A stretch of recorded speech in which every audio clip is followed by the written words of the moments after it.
లేవీకాండము 18వ అధ్యాయము. మరియు యెహోవా మోషేకు ఇలాగు సెలవిచ్చెను.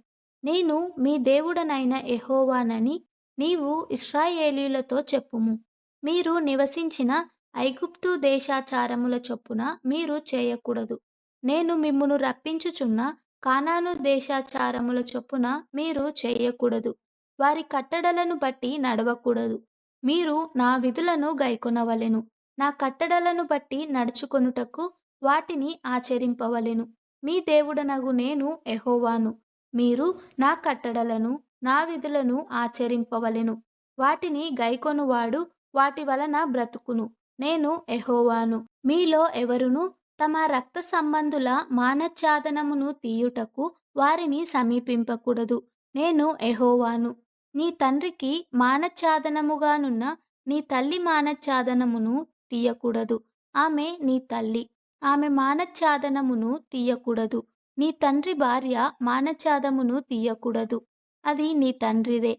నీ సహోదరి మానఛాదనమును అనగా ఇంటిలో పుట్టినదేమి, వెలుపట పుట్టినదేమి, నీ తండ్రి కుమార్తె యొక్క అయినను, నీ తల్లి కుమార్తె యొక్క అయినను మానఛాదనమును తీయకూడదు.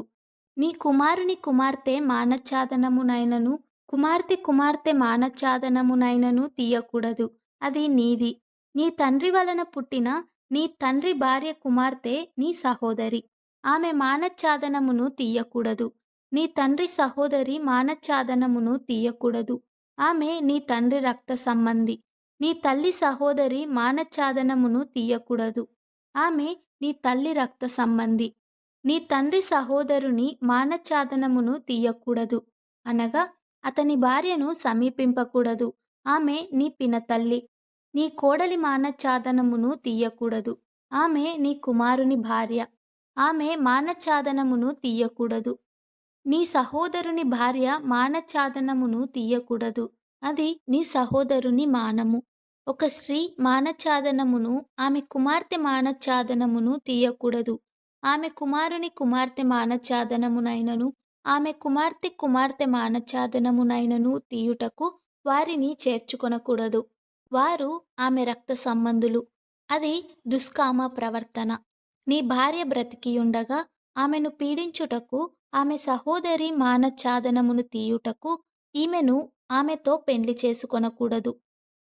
అపవిత్రత వలన స్త్రీ కడగా ఉండునప్పుడు ఆమె మానఛాదనమును తీయుటకు ఆమెను సమీపింపకూడదు. నీ పొరుగువాని భార్య యందు నీ వీర్యస్ఖలనము చేసి ఆమె వలన అపవిత్రత కలుగజేసుకొనకూడదు. నీవు ఏ మాత్రమును నీ సంతానమును మోలేకు నిమిత్తము అగ్నిగుండమును దాటనీయకూడదు. నీ దేవుని నామమును అపవిత్రపరచకూడదు. నేను యెహోవాను. స్త్రీ శయనము వలె పురుష శయనము కూడదు. అది హేయము. ఏ జంతువునందును నీ స్ఖలనము చేసి దాని వలన అపవిత్రత కలుగజేసుకొనకూడదు. జంతువు స్త్రీని పొందునట్లు ఆమె దాని ఎదుట నిలువరాదు. అది విపరీతము. వీటిలో దేని వలనను అపవిత్రత కలుగజేసుకొనకూడదు. నేను మీ ఎదుట నుండి వెళ్ళగొట్టుచున్న జనములు వాటన్నిటి వలన అపవిత్రులైరి. ఆ దేశము అపవిత్రత కలది గనుక నేను దాని మీద దాని దోష శిక్షను మోపుచున్నాను. ఆ దేశమందు కాపురమున్న వారిని వెళ్ళగ్రక్కి వేయుచున్నాను. కాబట్టి ఆ దేశము మీకంటే ముందుగానున్న ప్రజలను వెళ్ళగ్రక్కి వేసిన ప్రకారము మీ అపవిత్రతను బట్టి మిమ్మును వెళ్ళగ్రక్కి వేయకుండునట్లు మీరు అనగా స్వదేశీయే గాని మీలో నివసించు పరదేశీయే గాని ఈ హేయక్రియలన్నిటిలో దేనిని చేయక ఈ నా కట్టడలను నా విధులను ఆచరింపవలెను. ఎవరు అట్టి హేయక్రియలలో దేనినైనను చేయుదురో వారు ప్రజలలో నుండి కొట్టివేయబడుదురు.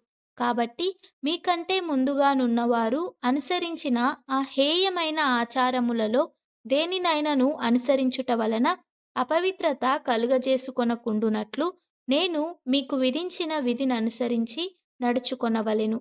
నేను మీ దేవుడనైన యెహోవాను.